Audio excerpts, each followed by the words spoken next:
छोटे हनुमंता बड़े बड़े पूछ है।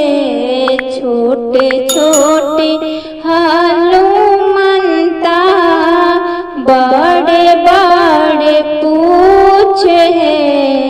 लंका में अइला हनुमंत बंदरा के रूप है।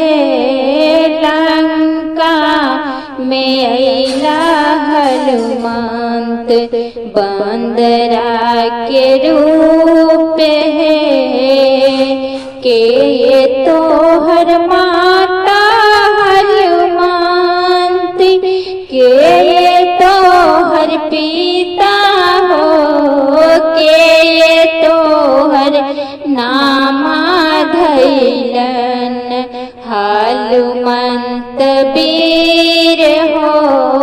के तोहर नामा धैलन हनुमंत वीर हो। अंजनी हमर माता सीता पवन सुत पिता हो। अंजनी हमर माता सीता पवन सुत पिता हो। सीता हमर नामा धैलन हनुमंत वीर हो।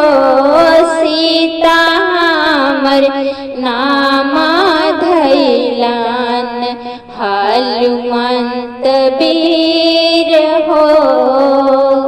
मारी हारी जइबै हनुमंत हड्डियों के ना पता हो। मारी हारी जइबै हनुमंत हड्डियों के ना पता हो। बिसर जाब गइलन हनुमंत चारों भैया राम हो। बिसर जाब गइलन हनुमंत चारों भैया राम हो। हाथ के मुनिर का माता रखा हो जोगाई हो।